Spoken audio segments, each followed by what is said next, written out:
What would you say if I told you that all humans have a way of communicating between one another subconsciously all the time, and we don't realise that we're doing it? As humans, we use body language on a day-to-day basis in normal interactions, in social situations, and we don't even realise half the time what we're doing. In this video, I'd like to explain to you in a little bit more depth some of just the basics of body language and how we use it, and subtle indicators that I can teach you and explain to you that might help you. So, come with me. Body language is something that we all use and we all know that we use, yet there's far too many of us that don't understand the impact it has on social interactions sometimes when we're having conversations with friends, just meeting up with family members. There are so many subtle tones and gestures and tiny little pieces of information that we're constantly missing on a day-to-day basis. Prehistoric times, when we were cavemen, before we used common dialect, can you remember that cavemen always used to, sort of talk to each other like that, and we didn't use actual words as a form of communication, more like gestures, more like tones. And ever since then, we've carried on doing that, but we're less conscious of the fact that we do it now because it's all clouded with so many words, dialect and information that comes verbally. I'd like to explain a couple of basic pieces of information when it comes to body language, just a few subtle things. And later on in the video, I'm going to point out one tip that's happening all the time that you can acknowledge right now in every single social situation you get yourself into, and tell me if I'm right. You'll notice. So the first part of body language that I'd like to talk to you about is gestures. Simple gestures. Almost the way I'm talking to you now with my hand, emphasizing myself. Gestures can be subtle things from like a wave. Things like a wave. It could be pointing in just normal conversation, just pointing at anything. All of these little things are physical forms of body language that we use and we think nothing more of. Gestures are used constantly on a day-to-day basis when we're talking, all the time. It's the most common form of body language. It's a very, very easy way for us to communicate, to get our emotions and points across to people. There is a long list of different types of body language, physical body language that you can go into. You can go into as far as how you're breathing. A breathing pattern can explain to someone, if noticed, how they genuinely feel about a situation. You can go so far down the spectrum when it comes to actually identifying different forms of physical body language. If you're aware of a few of these common gestures and a few more that are not so commonly known, it will enable you to kind of read a situation a lot better if you're talking to someone. Pick out the liars, pick out misinformation, and help you analyse any kind of social situation a lot better. There's so much that you can go into with it. There's so many little bits and pieces, but gestures, in and amongst all that I've just explained, that's a few of them. Another one is something very basic, simply facial expressions. Different facial expressions is a form of body language. Someone can say something, but they could say it 3 different ways by simply pulling a different face each time.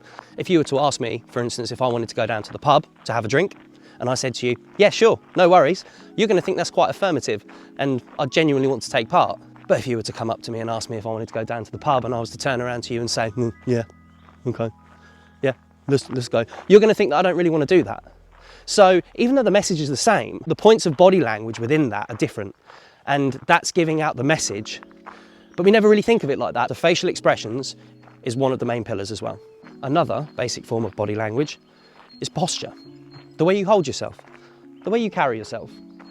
If I was to, say for instance, approach you in the street and go to talk to you, and I came up to you with my back held high and my shoulders back, and I walked up to you like that, I would perceive confidence. I would perceive positivity about what I was about to come and initiate with you within conversation. If I was to walk towards you and stare you dead in the eye with a frown, holding my fist clenched, that also then gives another form of body language and that communication across to someone with practical intention. Or if I was to walk up to you with my shoulders slumped over in a very bad posture, you'd automatically assume I was upset about something. So gestures, facial expressions and posture are 3 main pillars when it comes to body language. Taking all of these notes in, these basic points, how can you use body language in small ways in your day-to-day life to influence the way others feel about you, perhaps in small social settings? Get your point across more effectively, and also at the same time, understand how other people are feeling slightly more. Body language in its basic fundamentals can be used in 2 ways. One is to help someone understand more in depth how someone else is feeling or their intentions. Like for instance, they could be telling you something that isn't actually quite true. And there's subtle gestures and signals that you can look out for that are going to indicate or contradict their point of view. Poker players are masters of body language. I'm sure there's a few of them that have written some books on the art of body language, and it's used within the realm of gambling, especially poker, a lot when coming to try to reveal someone else's intentions. So the other way that you could use body language, for instance, is deliberately by yourself to influence someone into perhaps feeling a certain way. So for instance, there are deliberate things you could do in perhaps say an altercation with someone. If you were in a disagreement about something and you wanted to get your point across and you wanted to portray power within this situation, you could do things like stand square to them, maintain eye contact, use affirming speech as well. Not that it's body language, but it can aid within these little gestures that you do to complete this package of this message that you're trying to portray with body language. There are so many little things that you can do within an altercation, for example, with someone that can help make them feel a certain way without them realizing and giving you a position of power. Body language within itself is a very, very vast subject. It can range from things to social interactions, to relationship advice, if you're going out to meet a potential partner, things like that. It is so broad. It is something that we do all the time, every single day, and no one understands that we're doing it. Yet there's signals everywhere in the room. We're going to branch into these topics a lot more closely in separate episodes on this channel with regards to different parts of body language and how you can use them to your advantage very strongly. Learning about these different parts of body language and all these different skill sets will help you control the conversation and be a lot more stronger at controlling the outcome of the situation socially that you get within. Now, there's one thing I want you to try next time. Perhaps you're at work with some friends, at a family gathering, anything like that. I want you to notice, I want you to specifically find a conversation between two people. Don't be part of it, I mean you could be, but I want you to find a conversation between two people. And I want you to notice whether they are mirroring each other's body language when they're talking. So perhaps when they're talking to each other across a table, getting into a deep conversation, they both have their arms crossed, or they both are resting their hands up on their cheek as they talk to one another. They could both have their hands on their hips while they're speaking to one another. Mirroring body language, the mirroring technique, is something done subconsciously while a conversation is being held. And an exchange of energy is taking place between two people when they're understanding it and talking and discussing a topic with one another. This is done by our subconscious mind and we don't realise that we're doing it.